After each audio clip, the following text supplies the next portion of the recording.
Today, I want to come to what I think is the aspect of complex trauma that is the most damaging, that has the most far reaching negative effects, that is the most tragic, and that is shame. That complex trauma reshapes a child's self identity from a positive to a negative. Now, we've done a whole series on shame. I don't want to go through it again. I just want to summarize it. But what we're going to see is complex trauma causes shame, and then shame is really where a lot of the characteristics then come from. They're the attempt of the person to hide their shame, to compensate for their shame, to feel better about themselves, to get others to like them. They're all responses to shame, which comes out of complex trauma. And so this shame is just a massive thing. The problem is that in our culture, it's either not understood at all, not talked about, a concept that's not even recognized as being important, or it's misunderstood by many people. And so there's the majority of our culture that think they don't have shame, when the reality is they're full of shame. They're controlled by shame.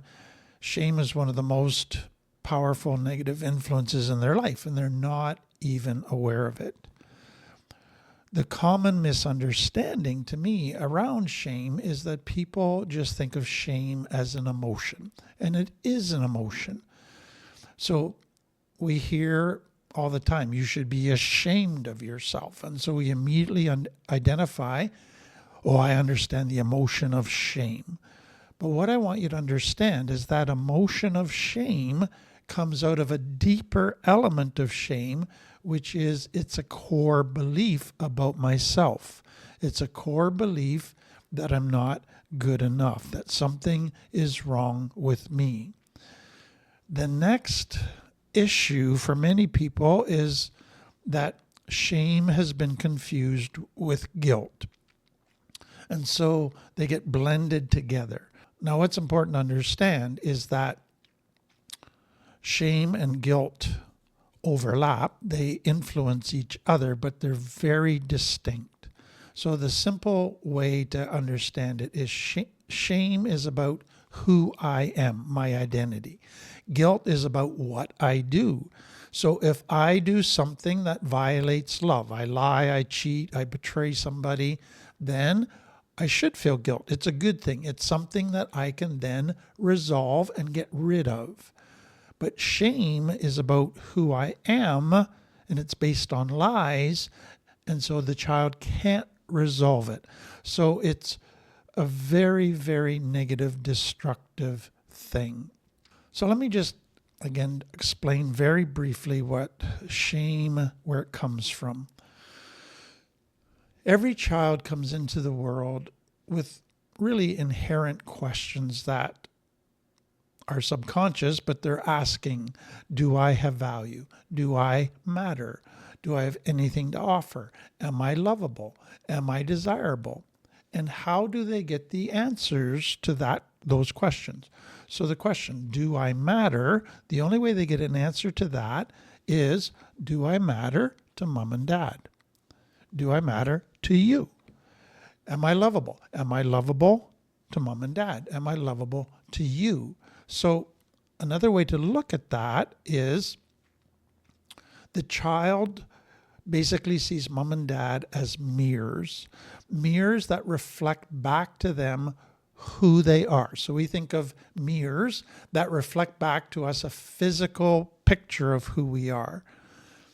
That metaphor then, if you apply it to mom and dad, is they reflect back a picture of who the child is as a person, their personality, their value, whether they're lovable. So how mom and dad treat the child, speak to the child, reflects back to the child a picture of who they are. So if you think of a healthy home where a child is fully authentic, mom and dad respond by accepting them, meeting their needs, connecting with them, loving them, nurturing them.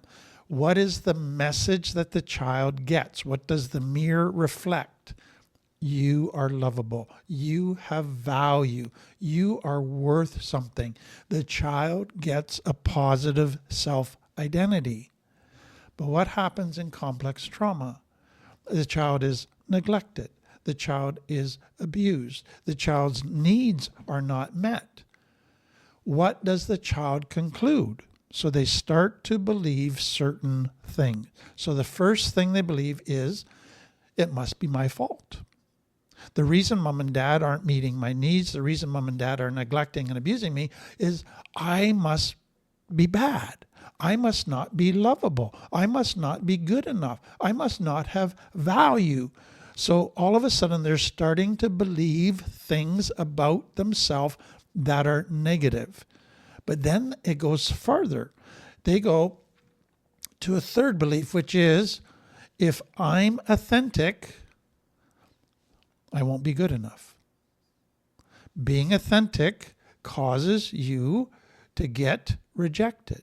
So if I'm authentic, I will be rejected. So now in a relationship, if anybody gets to know the true me, they will reject me. They will not want to connect with me.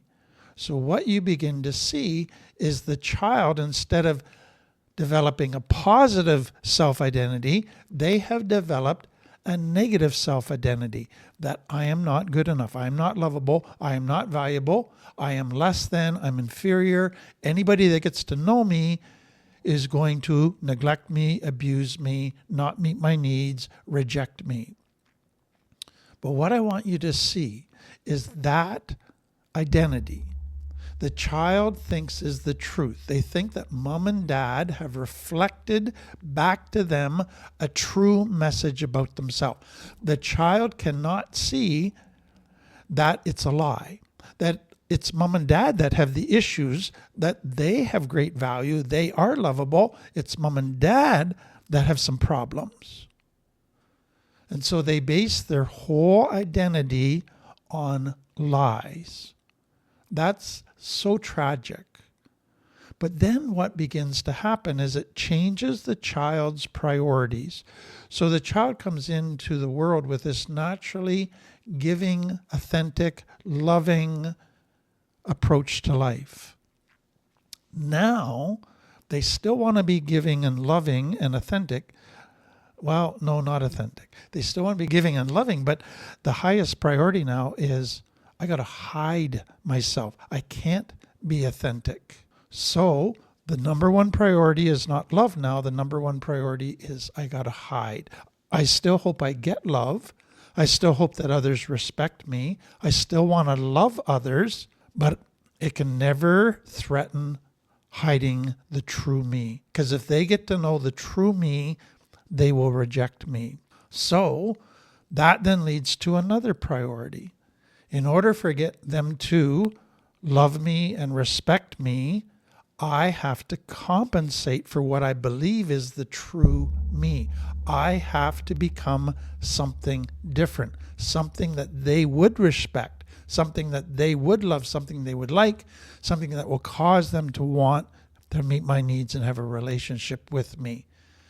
Being authentic is the greatest crime. So that's shame.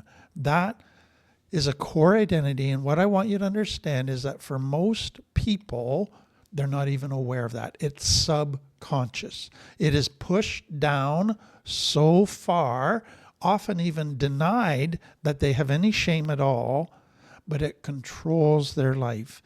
All of their relationships, all of their interactions with people, when you start to break it down, you begin to realize it's controlled by this shame belief that if they get to know me, they will reject me. As I am by myself, I am not good enough.